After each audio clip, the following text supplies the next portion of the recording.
Steph's struggling with 17 points. Jimmy Butler's coming back from his gluteal contusion and still feeling the effects. So who's in there to save the Warriors?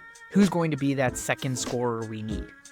That's where Brandin Podziemski, the gem of last year's draft, comes right in. And in today's film review, we're going to break down why he was so effective in Game 4 versus the Houston Rockets and able to give the Warriors the edge that they needed to finally get up 3-1. With that in mind, let's roll the tape. On this first play right here, Draymond Green, who also delivered a masterclass that you can check out as one of our videos, does a great job on the defensive end. But look right here. Brandin Podziemski is going to immediately go to the corner three-point land. And the Rockets here, basically it seems like forget to man up. And Şengün is really way behind the play, so he assumes that someone is supposed to get Draymond, which someone does, and then Fred VanVleet is guarding the better shooter in Buddy Hield. It seems like Ime Udoka from early in this game thought that Brandin Podziemski was one of the shooters they should always leave open. But that's a mistake. Brandin Podziemski, when he hits a couple, gets hot. And I think you saw that throughout the last half of the season if you're a Warriors fan. Now let's look on one of the more important ends, I feel like, for Brandin Podziemski, the defensive end. His ability to fly all the way over from guarding someone like Fred VanVleet and get into the action and prevent Alperen Şengün from getting the ball is huge, and it allows for this turnover. Now look at him. They always say whoever hits the floor first is the person who's going to get the ball, and that's the hustle that Brandin Podziemski has. He hits the floor first, is able to get the ball right to Buddy Hield and deliver him into a good action that leads to a three-point shot. Right here, we're going to see Brandin Podziemski directly in the action on Amen Thompson. Look at how good of a screen he sets. That's the first thing you notice right here. You play the clip a little bit more, and you see Brandin Podziemski go all the way out to the three-point line. It seems like right here, Şengün is the guy who's going to be guarding Brandin Podziemski. But he ignores him. He thinks, hey, you can't hit that three a couple of times. You can't do it. You can't really burn us in this type of action.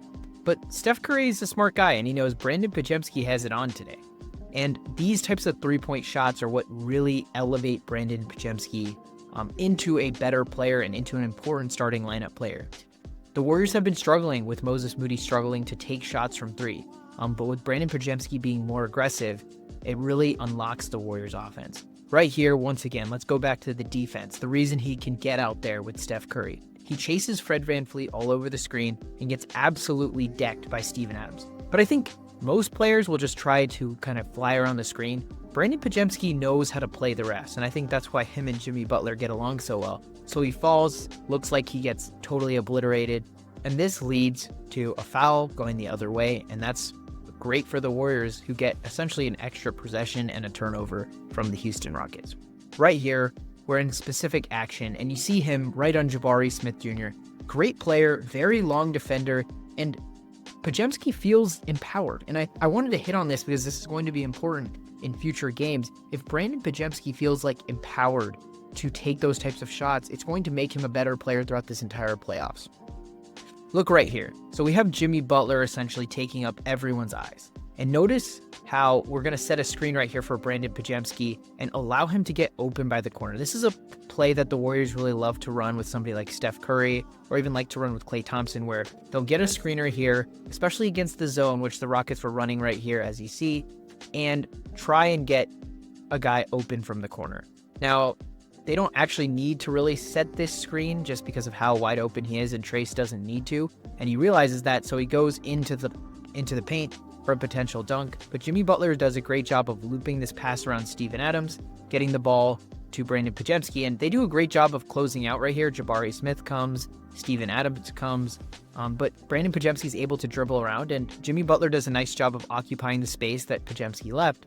But Podz has other plans with the ball and does a nice little spin move right here. Seems like he's really worked on the shot and delivers this nice banker. And I think it's important to note that he's been working on those two-point shots. He might be one of the better two-point shooters definitely on the team as a whole, just because of his ability to make those tough contested shots. And for somebody his size, he's a lot bigger than people realize, but still, it's important. Right here, I want to really highlight the matchup last night and the reason he was probably able to get off, and the reason he has to burn this matchup. He can't be guarded by Alperen Şengün. I mean, this guy's a big, slow-footed guy, doesn't press up on him on the three-point line. Essentially no help, especially when Steph Curry is all the way over here. We don't even have Fred VanVleet in the driving lane whatsoever. And he burns it. He absolutely burned it last night. And I think that's important. Right here, he passes it off to Draymond Green. But I think that highlighting that matchup that was so critical to last night is important, because without excelling in that matchup, I don't think the Warriors could have had as good of a night as they did. And once again, getting back to the bread and butter, the defensive end. Look at him on Tari Eason, getting to the spot right before Tari Eason does and able to draw the charge in. This just highlights something he did all regular season. He's one of the best charge drawers in the entire league, and it's the reason he can play with Steph Curry specifically when they play their super ultra small ball lineup. And I think it's really important for the Warriors that he continues to play with this tenacity. I think honestly the only reason we lost some of the games that we lost is because this guy had food poisoning. I think if Brandin Podziemski didn't go down with food poisoning, we would have seen a much better performance. But I think he's really going to come in with double-digit points or close to double-digit points most games and really be a key cog in the Warriors' ability to win this next series. So if you guys like this content, please feel free to like and subscribe. We're so close to 2,000 and want to see you guys with us as we get to 2,000 subscribers. Thank you guys for watching.